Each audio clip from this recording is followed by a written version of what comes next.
Welcome to 5 Points Blues presentation of Back to the Basics. Everything you wanted to know about Cowboys football, but were too afraid to ask. Here are your hosts, Nikki Harrison and Christy Scales.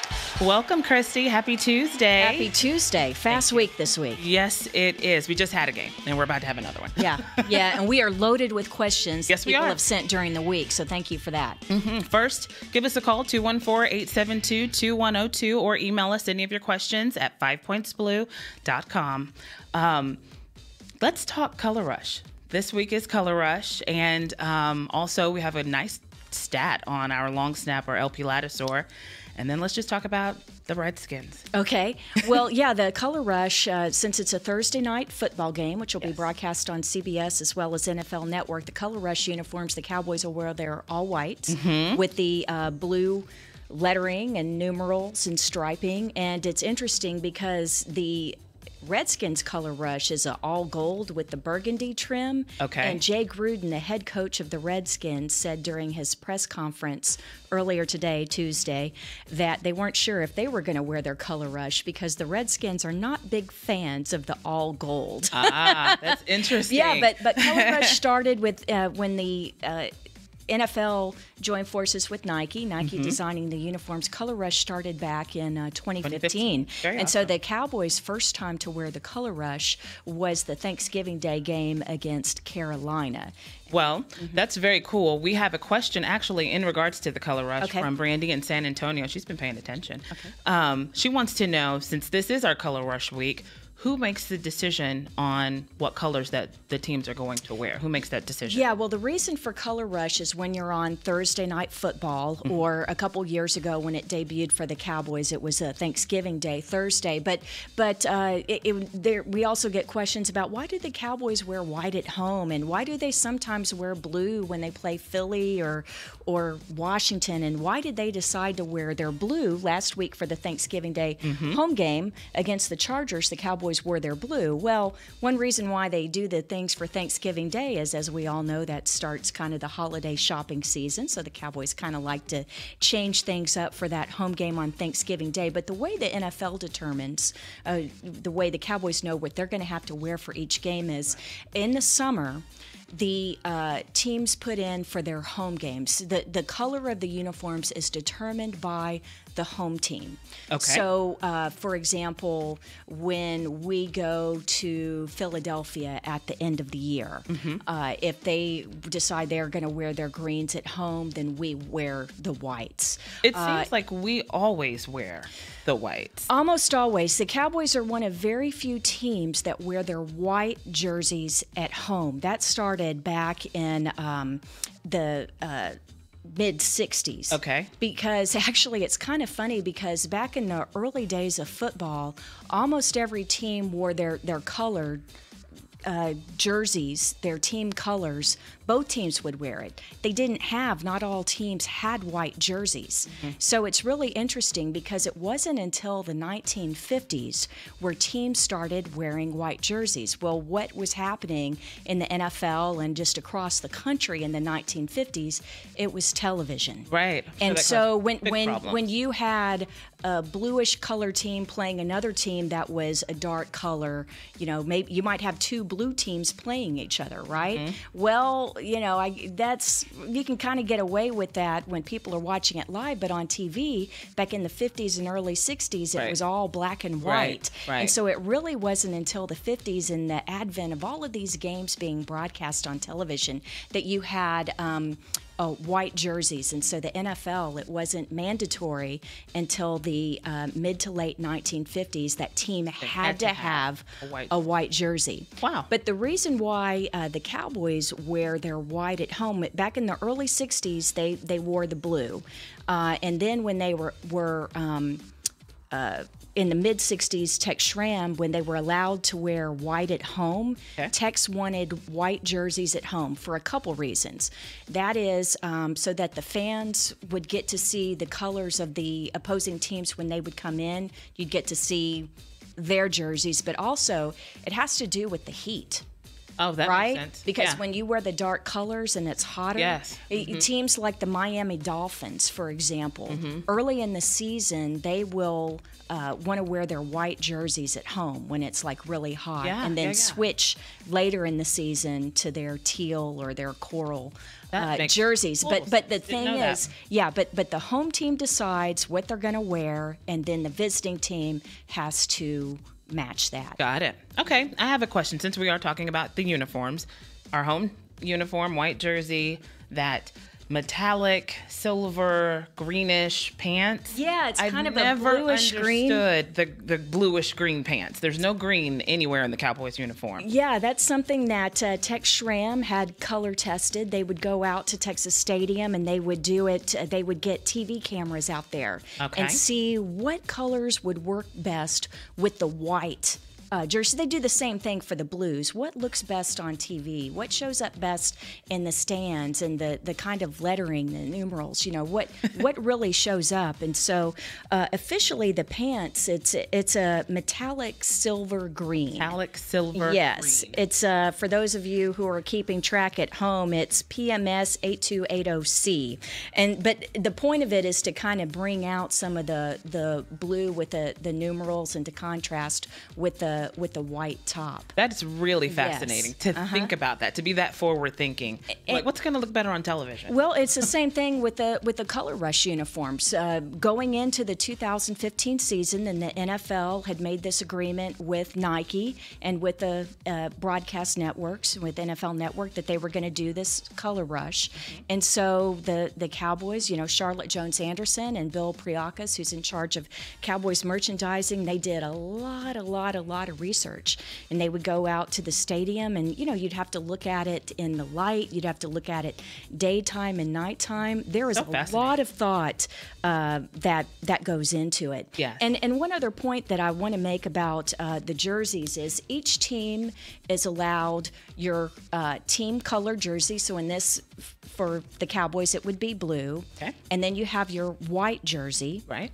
And then you have the Cowboys all teams have their Color Rush jerseys, but the Cowboys have not worn their throwback jerseys for several years now. Okay.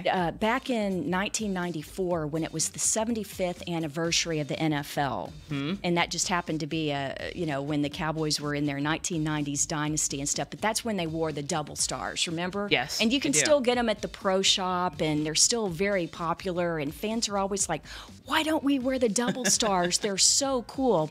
Well, the reason why is.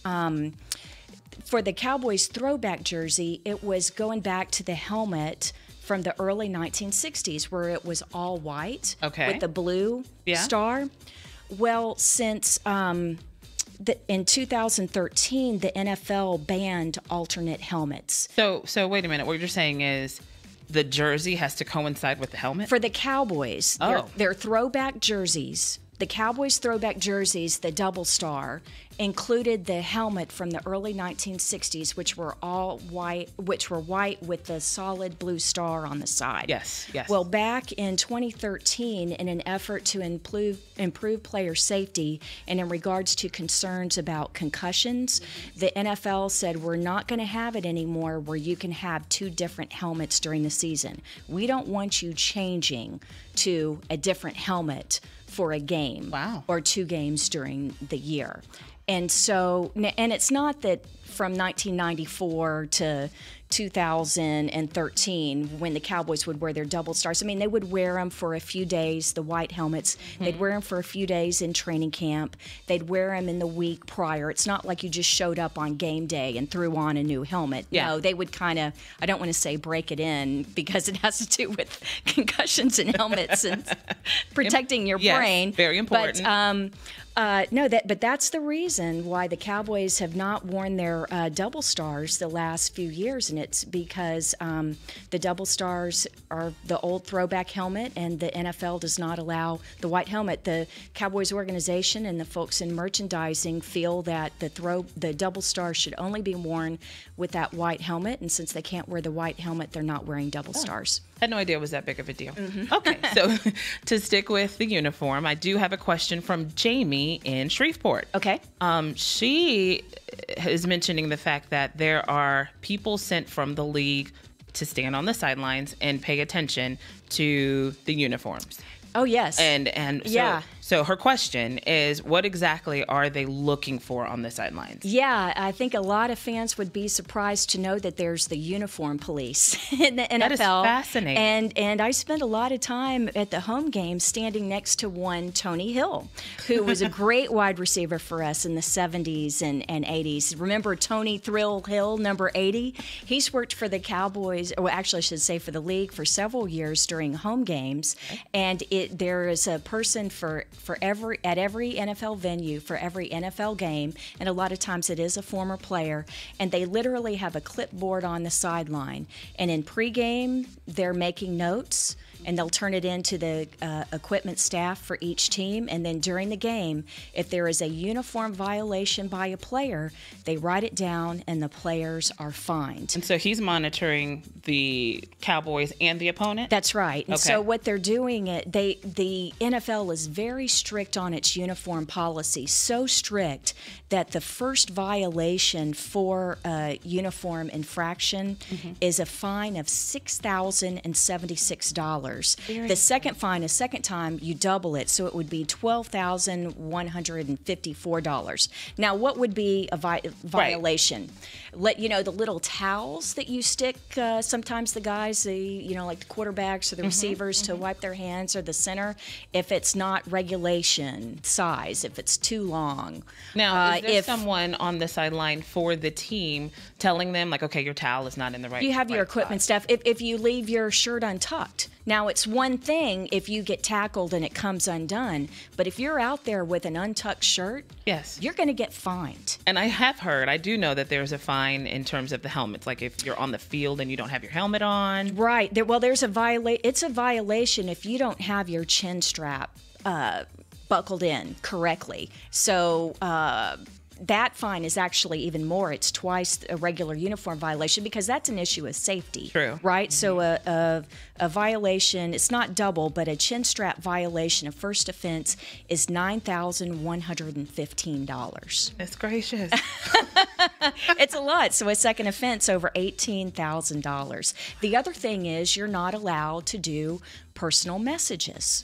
Okay, so if you were to take a Sharpie and write something on your shoe or something, you're trying to get attention, or even if it's something as innocuous as "Hi, Mom" or something like that, if it does not meet the uniform code, then you're going to get fined for a personal message. And again, it's $6,076 for the first offense. And so when it's a Cowboys home game, Tony Hill is writing those down. And again, usually there's a warning, certainly in pregame, and he'll give it to the Cowboys equipment staff, usually to Bucky Buchanan or to Mike McCord, the equipment director, and they'll address it. But if you think about it, if you didn't have this, you'd have guys doing. Well, it's just like a couple pushing years the envelope. ago. I don't remember what season it was, but when Jason Witten was almost tackled and his helmet came off and he continued the play. Right. Well, that now is a rule where the play is dead if your helmet exactly, comes off. And that has to do with player safety. I think it's the most iconic image that Cowboys have of Jason Witten is the game at Philadelphia where he catches the ball over the middle, gets popped, his helmet comes off, and yet he ran another 30 yards or so downfield. Well, the rule was they made a rule after that for player safety, so that as soon as a helmet comes off, then the play is dead. blown dead. I like That's it. right. Again, 214-872-2102. Give us a call or email us questions, 5pointsblue@dallascowboys.net. All righty, so let's talk our long snapper, LP Ladouceur. He's got a great, interesting stat right now. I do. I want to take time on our podcast to mention LP Ladouceur, number 99. This is his 13th season with the Cowboys, but the Thanksgiving Day game was his 200th career regular season game. Wow, that is fascinating. It's fascinating, but here's the thing. 200 games, and he has been mistake-free on his deep snaps. Every single snap of kind of every flies single under the game. radar. He flies under the radar, and you take him for granted. So how many snaps mistake-free consecutively in his career? Through the Thanksgiving Day game, through 200 regular season games, it's now up to 1,810 mistake-free consecutive snaps. That's 873 punts, 387 field goal attempts, and 550 extra points. LP. Yeah, isn't that amazing? And then so I talked to him during the week, and the feature goes up on 5 Points Blue. It'll be up Wednesday morning, but everything is so crucial. The timing is down to tenths of a second. Yes. So let's take a field goal or an extra punt, and LP is snapping the ball back 8 yards to Chris Jones, the holder, who's putting the ball in place for Dan Bailey, the kicker. How long do you think? What's the how long? Do I think it takes? Do you think it takes him to get the ball back to Chris Jones to be placed? I'm just going to say 5 seconds. It's quick. Yeah. It's actually 0.3 seconds through the air. 0.3. Yes, because the whole operation, the full execution of the snap, the hold, and the kick is 1.3 seconds. That's what the Cowboys specialists target, is 1.3 seconds. So approximately 0.3 seconds for LP to get the ball to Chris, who places it as Dan has already started his approach. He's already moving towards and swinging the leg to make contact. So, and I'm going to have to pay attention seconds now, because I've always just kind of kept my eye on the ball to make sure we get the field goal. But at that point, does he then need to stand up and block?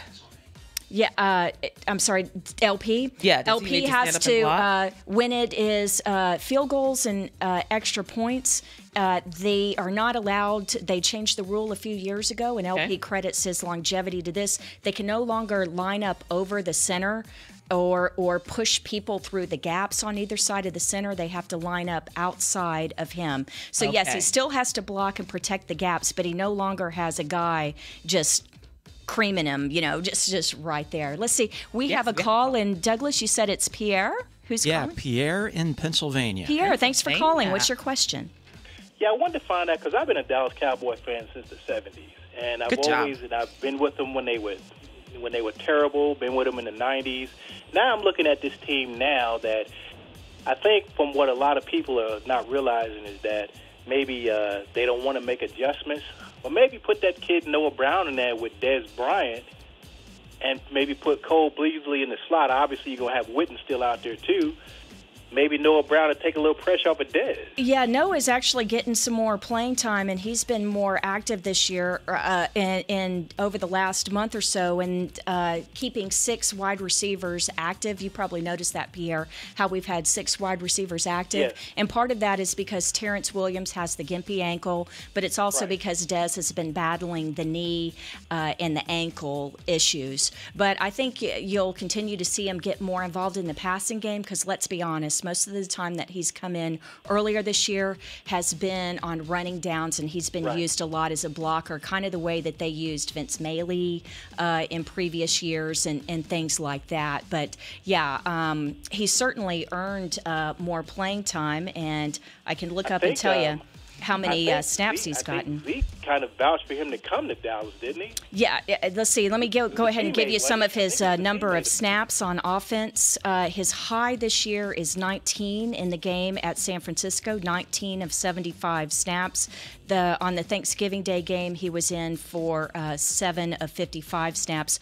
Overall, he's in for just over 9% of the offensive snaps this season. But yes, I'm with you. I'd like to see them incorporate him more into the passing game. Zeke actually probably vouched for him to come to Ohio State. I think they played together at Ohio State. They did, and the thing about Noah is he missed 1 year with injury, and when he came in, he's so young, he has very little playing experience at his time at Ohio State. And so I think it's just a matter of getting him worked in and things like that. In fact, I have a note here that when he left Ohio State, of course, Noah's a rookie this year, but he still had 2 years of eligibility remaining. So, young guy, but I'm with you. I hope that we see him. One more question. Sure.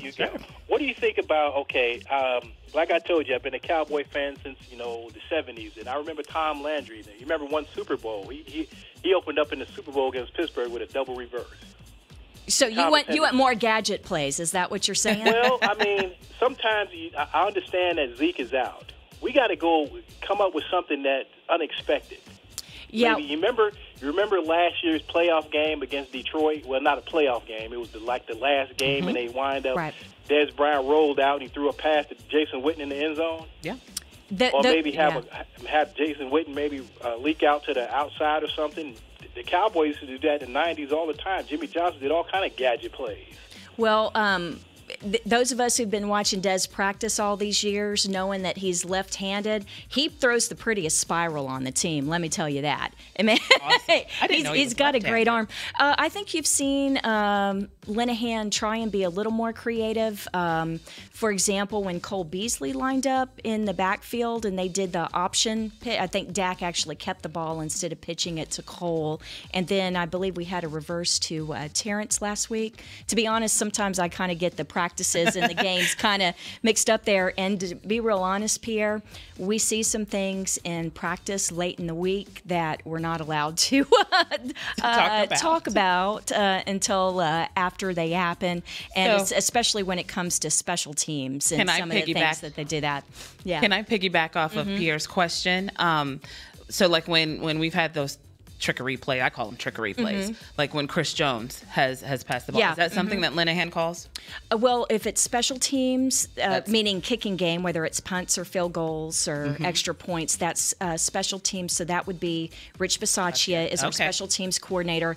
And there are a lot of times where it's out there, but you have to get the right look. You know, they practice these things, and it's like they study the opponent, and it's like, okay, we think this is going to work this particular game, but if you don't get the exact look, then you're not going to do it. And the other thing is, a lot of times these gadget plays, as Pierre knows, and you know, it's based on situations within the game, obviously. So you don't do it to be foolhardy and just to show, hey, look at how creative I am. It has to do with right place, right time. It's all about situational. Well, I have to say, they are fun to watch. Oh, the few times that they've happened, they are super fun to watch. Absolutely. Thank you so much, Pierre from Pennsylvania, for giving us a call.